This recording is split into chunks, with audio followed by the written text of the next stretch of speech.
Mukesh Kumar versus the state of Uttarakhand కేసులో reservations fundamental rights కావు అని సుప్రీంకోర్టు ఫిబ్రవరి 7వ తారీఖున 2020 ఫిబ్రవరి 7వ తారీఖున ఒక జడ్జిమెంట్ వెలువరించింది.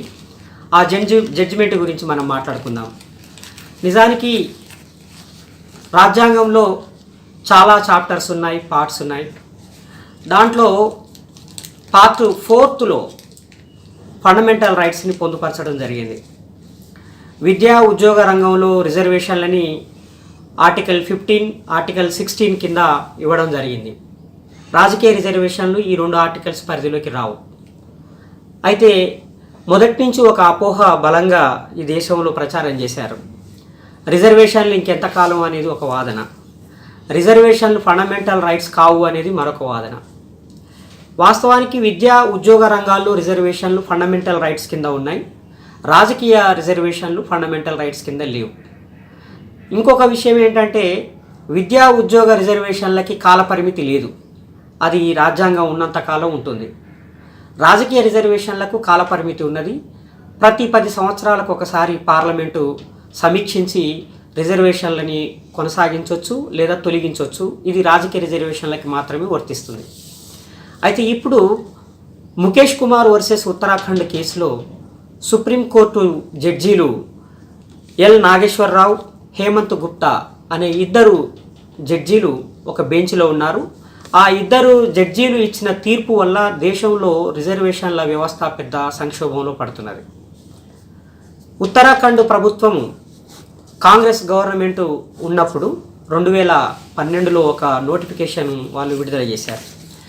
ఆ నోటిఫికేషన్లో రూల్ ఆఫ్ రిజర్వేషన్ని పాటించకుండా నోటిఫికేషను ఎంప్లాయ్మెంట్ విషయంలో రిలీజ్ చేసినప్పుడు అక్కడ ఉన్నటువంటి గ్యాన్ చంద్ అనే ఒక ఎంప్లాయీ ఆ నోటిఫికేషన్ని సవాల్ చేస్తూ కోర్టులో కేసు వేశాడు. ఆ తర్వాత ఆ కేసు చాలా సంవత్సరాల పాటు పెండింగ్లో పడింది. ఆ తర్వాత బీజేపీ గవర్నమెంట్ వచ్చింది. బీజేపీ గవర్నమెంట్ వచ్చిన తర్వాత 2019 ఏప్రిల్ 1 నాడు ఉత్తరాఖండ్ హైకోర్టు ఒక తీర్పు ఇచ్చింది. ఆ తీర్పు సారాంశం ఏంటంటే ఆర్టికల్ 16(4) అండ్ 16(4)A అనేవి ఎనబలింగ్ ప్రొవిజన్సే తప్ప అవి కంపల్సరీగా అమలు చేయాల్సినవి కావు. అందువల్ల ప్రమోషన్స్లో రిజర్వేషన్ని అమలు చేయాల్సిన అవసరం లేదు అని హైకోర్టు తీర్పు ఇచ్చింది. ఆ తీర్పుని సవాల్ చేస్తూ ముఖేష్ కుమార్ సుప్రీంకోర్టులో కేసు ఫైల్ చేశాడు. ఆర్టికల్ 16(4)A ప్రకారంగా ప్రమోషన్స్లో రిజర్వేషన్ కల్పిస్తున్నది ఆర్టికల్ 16(4)A.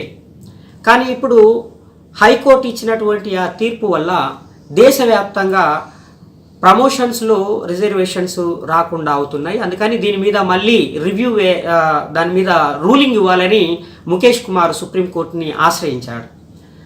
అయితే చాలా విచిత్రంగా ఫిబ్రవరి 7వ తారీఖున ఇచ్చినటువంటి ఆ జడ్జిమెంట్లో ఎక్కడ కాన్స్టిట్యూషన్ని రెఫర్ చేయలేదు సుప్రీంకోర్టు జడ్జీలు 2.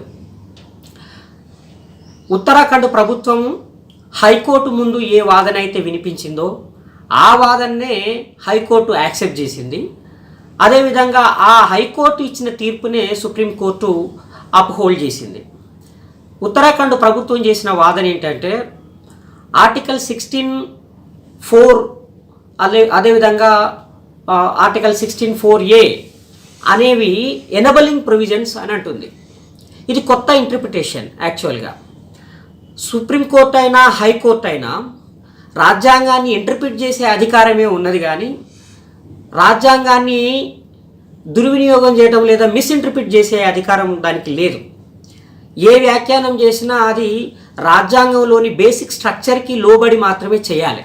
రాజ్యాంగానికి అనుకూలంగా లేదా రాజ్యాంగం యొక్క ఇన్కన్సిస్టెన్సీ విత్ కాన్స్టిట్యూషన్ చేయాలి. కానీ దానికి భిన్నంగా ఈరోజు హైకోర్టు ముందు గవర్నమెంట్ వాదనలు చేస్తే దాన్ని హైకోర్టు, ఉత్తరాఖండ్ హైకోర్టు సమర్థించింది, సుప్రీంకోర్టు సమర్థించింది. వాస్తవం ఏమిటి? ఫండమెంటల్ రైట్ కిందికి వస్తుందా రాదా?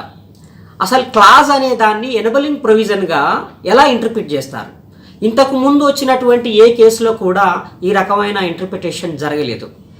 గతంలో ఇందిరా సాహాని కేసు కావచ్చు, ఇంకా చాలా కేసులు విషయంలో సుప్రీంకోర్టు రిజర్వేషన్స్ని ఇంటర్ప్రిట్ చేసినప్పుడు రకరకాలైన ఇంటర్ప్రిటేషన్స్ ఇచ్చింది.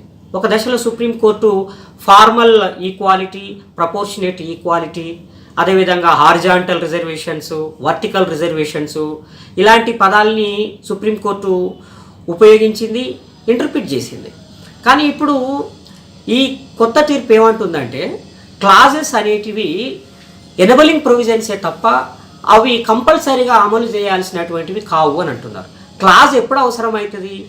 మెయిన్ లైన్ ఏదైతే ఉంటుందో, ఆర్టికల్ ఏదైతే ఉంటుందో ఆ ఆర్టికల్ని మరింత స్పష్టంగా అర్థం చేయించడానికి, మరింత స్పష్టమైన ఆదేశాలు ఇవ్వటానికి అవసరమైనవే ఈ క్లాజెస్. ఆర్టికల్ 16 ప్రకారంగా ప్రమోషన్ ఉద్యోగ రంగంలో సమాన అవకాశాలు కల్పించాలి అని అంటుంది. కానీ సమాన అవకాశాలు అందరికీ ఒకే రకంగా కల్పించటం ఒకటైతే, సామాజికంగా విద్యాపరంగా వెనుకబడ్డ వర్గాలకి ప్రత్యేకమైన ఏర్పాట్లు చేయడానికి పార్లమెంటుకు అధికారం కల్పిస్తున్నది ఆర్టికల్ 16(4).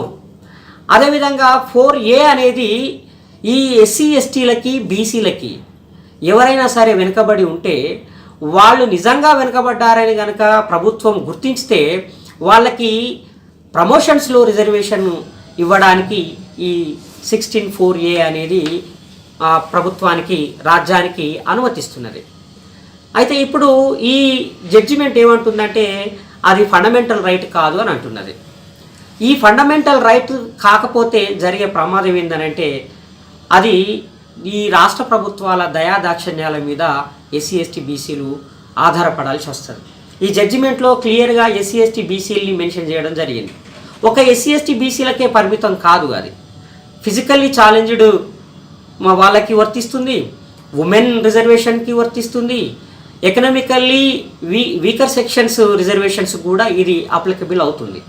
అంటే ఈ జడ్జిమెంట్ ఏమంటుందనంటే రాష్ట్ర ప్రభుత్వాలు వాళ్ళు ఇవ్వాలనుకుంటే ప్రమోషన్స్లో రిజర్వేషన్ ఇవ్వచ్చు, లేదా ఇవ్వకుండా ఉండొచ్చు అని అంటుంది. ఇంకొక మాట ఇందులో ఏమన్నదనంటే యాక్చువల్గా కాన్స్టిట్యూషన్ ఏమంటుందనంటే సామాజికంగా విద్యాపరంగా వెనుకబడ్డ వర్గాలని గుర్తించడానికి కమిటీ వేసి అధికారికంగా ఒక అధ్యయనం చేయాలి. క్వాంటిఫైయబుల్ డాటా అనే ఒక కాన్సెప్ట్ని ఈ జడ్జిమెంట్ చెబుతున్నది. అంటే అవసరమైన డాటాని ముందు సేకరించాలి. ఎస్సీలు కానీ, ఎస్టీలు కానీ, బీసీలు కానీ నిజంగానే సర్టెన్ డిపార్ట్మెంట్స్లో అడెక్వేట్ రిప్రజెంటేషన్ కలిగి ఉన్నారా లేదా అని అధ్యయనం చేయాలి. న్యూమరికల్ డాటా తీయాలి.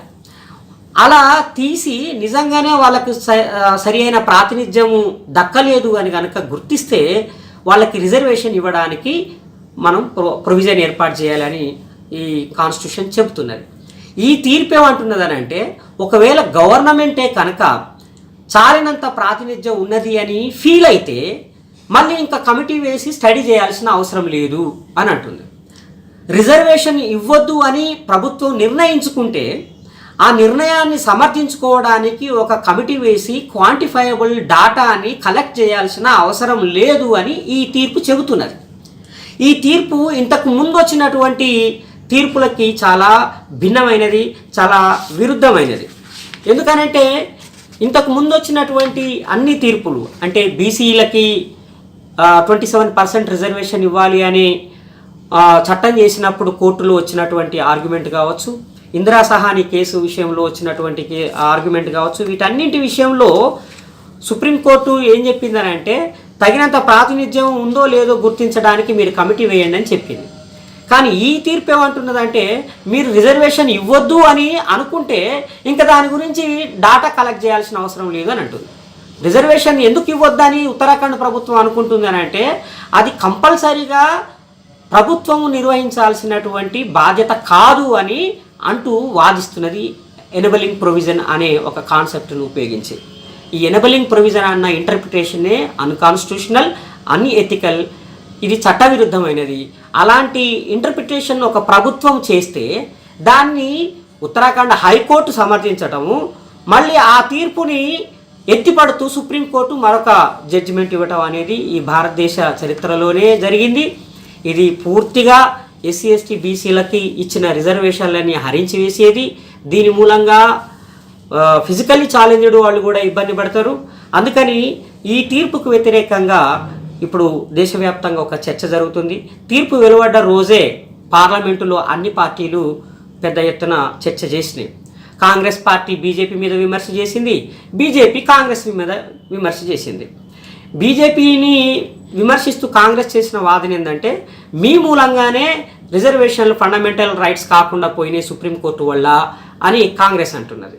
బీజేపీ ఏమంటున్నది, అసలు ఆ పిటిషన్ వేసిందే మీ ప్రభుత్వము, మీరు అధికారంలో ఉన్నప్పుడు ఆ సమస్యకి పునాది వేసిందే మీరు అని బీజేపీ కాంగ్రెస్ మీద విమర్శ చేస్తున్నది. నేనేమంటున్నా అంటే రిజర్వేషన్స్ విషయంలో కాంగ్రెస్ అయినా బీజేపీ అయినా ఒకటే. వీళ్ళు ఎప్పుడూ సామాజిక న్యాయాన్ని అంగీకరించలేదు. రిజర్వేషన్స్ అనే వాటిని ఎప్పుడూ కూడా వీళ్ళు సమర్థించలేదు. ఫస్ట్ ఈ దేశంలో కాన్స్టిట్యూషన్ అమల్లోకి రాగానే బీసీ రిజర్వేషన్లకు వ్యతిరేకంగా హైకోర్టులో, మద్రాస్ హైకోర్టులో, సుప్రీంకోర్టులో కేసులు వేసింది కాంగ్రెస్ పార్టీ హయాంలోనే. రిజర్వేషన్లని సరిగ్గా అమలు చేయండి కూడా కాంగ్రెస్ పార్టీ హయాంలోనే. ఆ తర్వాత బీజేపీ వాజ్పేయి అధికారంలోకి వచ్చిన బీజేపీ పార్టీ వాజ్పేయి నాయకత్వంలో అధికారంలోకి వచ్చినప్పుడు కూడా రిజర్వేషన్లను ఎక్కడ సరిగ్గా అమలు చేయలేదు. నరేంద్ర మోడీ రెండో దఫా అధికారంలోకి వచ్చిన ఈ 6 సంవత్సరాల కాలంలో కూడా ఎప్పుడూ రిజర్వేషన్స్ని ఎక్కడ సరిగ్గా అమలు చేయలేదు. ఫండమెంటల్గానే వీళ్ళు రిజర్వేషన్లకి వ్యతిరేకంగా ఉన్నారు. కానీ రిజర్వేషన్లు ఈ కాంగ్రెస్ బీజేపీ ఇచ్చిన హక్కు కాదు, భారత రాజ్యాంగం ఇచ్చినటువంటి హక్కు. భారత రాజ్యాంగంలోకి ఆ హక్కు రావడానికి బాబాసాహెబ్ అంబేద్కర్ బ్రిటిష్ వాళ్ళతో చేసిన పోరాటం కారణం. బ్రిటిష్ వాళ్ళు ఇచ్చినటువంటి ఆ విద్యా ఉద్యోగ రంగాల్లో, రాజకీయ రంగంలో ఇచ్చిన ఆ రిజర్వేషన్లే 1950లో అమల్లోకి వచ్చినటువంటి ఈ కాన్స్టిట్యూషన్లో పొందుపరచడం జరిగింది. అందుకని రిజర్వేషన్స్కి చాలా పెద్ద చరిత్ర ఉన్నది. అందువల్ల ఈ చరిత్రని పక్కకు పెట్టి కాన్స్టిట్యూయెంట్ అసెంబ్లీలో జరిగిన డిబేట్స్ని కూడా పక్కకు పెట్టి ఇప్పుడు సుప్రీంకోర్టు ఇలాంటి వ్యాఖ్యలు చేసింది. అయితే ఆఖరిగా ఒక మాట ఏంటంటే, ఏ నిర్ణయమైనా తీసుకునే అధికారం పార్లమెంటుకు మాత్రమే ఉన్నది. 16(4) అదే చెబుతున్నది. పార్లమెంటుకి చట్టం చేసే అధికారాన్ని 16(4) ఇచ్చింది. అందుకని ఈ దేశంలో అత్యున్నత న్యాయస్థానము సుప్రీంకోర్టు కాదు, ఇండియన్ పార్లమెంటు, లోక్సభ, రాజ్యసభ.